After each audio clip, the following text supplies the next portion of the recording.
जय माता दी मित्रों, मेरा नाम पंडित प्रकाश जोशी और स्वागत है मेरे YouTube चैनल में। और आज हम मित्रों बात करेंगे पितृदोष के बारे में कि पितृदोष होता क्या है, पितृदोष कैसे लगता है, पितृदोष कुंडली के अनुसार कैसे पता किया जा सकता है, इसके बारे में चर्चा करेंगे। देखिए, पितृदोष क्या होता है। जब हमारे बड़े बुजुर्ग, जो दादा परदादा या ख़ानदान के अंदर कोई व्यक्ति जो मर जाता है, उसकी आत्मा जब तृप्त नहीं होती है तो ऐसे में क्या होता है कि हमारे जीवन में कष्ट आता है, क्योंकि वो आत्मा तृप्त नहीं हुई है और उसको पुण्य फल की कमी है। यानी कि आत्मा का जो मोक्ष स्थान है वो विष्णु लोक में जाना होता है मित्रों। तो सबसे पहले जो जीवात्मा होती है, जो जब हम प्राण त्यागते हैं उसके बाद हम जो है ये जीवात्मा प्रेत योनि में जाती है। प्रेत योनि से जीवात्मा को जाना होता है पितृ योनि में, और पितृ योनि से जीवात्मा की यात्रा जो होती है वो विष्णु लोक तक होती है, यानी कि मोक्ष तक होती है। ऐसे में क्या होता है कि हमारे जीवन के किए गए, उस जीवात्मा के किए गए पाप और पुण्य निर्धारित करता है कि वो प्रेत अवस्था में रहेगी, पितृ अवस्था में रहेगी या उससे आगे जाएगी। अगर जीवन में पुण्य बहुत अच्छे हैं, दिव्यात्मा है, तो वो सीधा ही विष्णु लोक को प्राप्त हो जाएगी। यदि पुण्य कम है तो वो पितृलोक को प्राप्त हो जाएगी या ना अधोगति में रहेगी। यदि उससे भी कम है तो प्रेत अवस्था के अंदर वो आत्मा रहेगी। तो ऐसे में क्या होगा, ऐसे में जो पितृ होंगे, पितृ आपको सपनों के माध्यम से दर्शाएंगे कि भाई मेरे लिए आप जो है पूजा पाठ करें, मेरे लिए दान करें, मेरे लिए धर्म करें, ताकि मेरे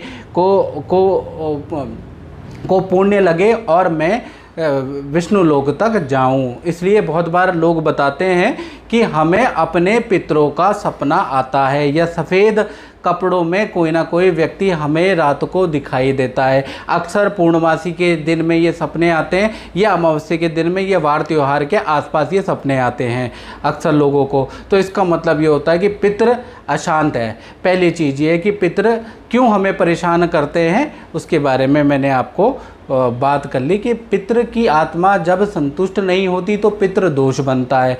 अब पितृदोष के क्या क्या इफ़ेक्ट होते हैं, इसके बारे में बात कर लेते हैं। पितृदोष तो मैंने आपको बता दिया। अब पितृदोष के क्या क्या इफ़ेक्ट होते हैं, इसके बारे में बात कर लेते हैं। देखिए, परिवार में हमेशा क्लेश रहता है। अगर पितृदोष आपके घर में होगा तो परिवार में कहीं ना कहीं हर बार त्यौहार को कोई ना कोई क्लेश रहेगा। दूसरा, भाई भाई में शत्रुता रहेगी, पिता पुत्र में हमेशा मतभेद रहेगा। ये जो कारक होते हैं ये पितृदोष के प्रभाव होता है। और पितृदोष अगर घर के अंदर होगा तो घर के अंदर मानसिक अशांति रहेगी, खासकर लेडीज़ों का में मानसिक अशांति रहेगी, घर में क्लेश रहेगा, जैसा कि मैं पहले ही बता चुका हूँ। और घर में किसी न किसी सदस्य के अंदर भयंकर व्यसन पड़ जाएगा।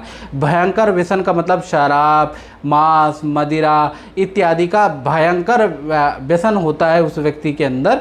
तो इसको हमें पितृदोष समझना चाहिए। छोड़ना चाहता है वो व्यक्ति, लेकिन छोड़ नहीं पा रहा है।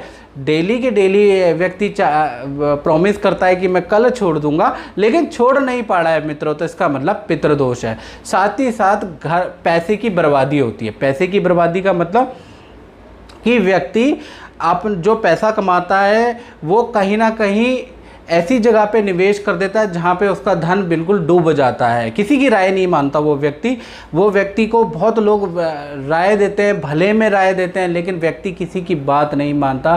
पितृदोष जब होता है तो आदमी की बुद्धि विपरीत चलने लग जाती है, जिसे कहते हैं विनाश काले विपरीत बुद्धि। तो ये सारे जो है पितृदोष के साइड इफ़ेक्ट होते हैं, जो कि मैंने आपको बता दिया। अब हम बात कर लेते हैं कि आप कैसे जानेंगे कि कुंडली के अनुसार पितृदोष कैसे बनता है। देखिए, कुंडली के अनुसार अगर देखा जाए तो सूर्य के साथ में यदि शनि या राहु होगा, सूर्य राहु के साथ में होगा तो पितृदोष होगा। सूर्य शनि के साथ में विराजमान होगा तो पितृदोष होगा। और ऐसे में कुंडली के अंदर अगर स्थिति देखें तो सूर्य शनि राहु यदि लगन में प्रथम भाव में कुंडली में होंगे तो पितृदोष होगा। शनि के साथ में, सूर्य के साथ में शनि या सूर्य के साथ में राहु द्वितीय स्थान में होंगे तो भी पितृदोष होगा। यदि सूर्य के साथ में शनि या सूर्य के साथ में राहु अगर आपके चतुर्थ स्थान में होंगे तो पितृदोष होगा। सूर्य के साथ में शनि या राहु आपके पंचम स्थान में होंगे तो पितृदोष होगा। सूर्य के साथ में राहु या सूर्य के साथ में शनि सप्तम स्थान में होगा तो पितृदोष बनेगा। सूर्य के साथ में राहु, सूर्य के साथ में शनि अगर आपकी कुंडली के अनुसार नवम भाव में बैठे हैं, चेक कर लीजिए आप, अगर आपके नवम भाव में ये बैठे हैं तो पितृदोष बनेगा। सूर्य के साथ में शनि या सूर्य के साथ में राहु अगर दसम स्थान में बैठे तो मित्रों ये पितृदोष बनता है। तो इन भाव में अगर आपकी कुंडली में सूर्य के साथ में शनि या सूर्य के साथ में राहु बैठे हैं तो ऐसे में पितृदोष पाया जाता है।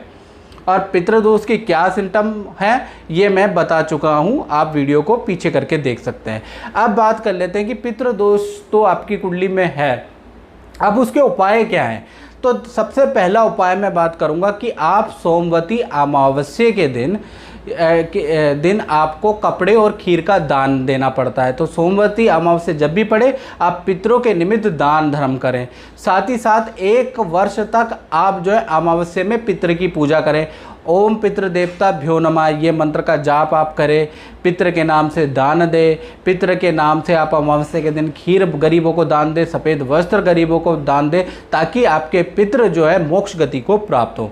साथ ही साथ ऐसे में आपको एक और चीज़ अगर आप ब्राह्मण से करवाना चाहते हैं कि शीघ्र अतिशीघ्र लाभ हो, तो आप सपिंडी श्राद्ध होता है, वो आप त्रिपिंडी श्राद्ध होता है, उसको आप जो है हरिद्वार में जाके या किसी विद्वान ब्राह्मण द्वारा उसको करवा सकते हैं ताकि पितरों को गति प्राप्त हो। तो आज के कार्यक्रम में हमने पितृदोष के बारे में चर्चा करी कि पितृदोष कैसे बनता है, उसके सिस्टम क्या है, उसके उपाय क्या है। तो अगर ये वीडियो आपको पसंद आए तो प्लीज़ आप शेयर ज़रूर कीजिएगा और मेरे चैनल को सब्सक्राइब जरूर करें और नोटिफिकेशन आइकन को ज़रूर दबा दें महाराज।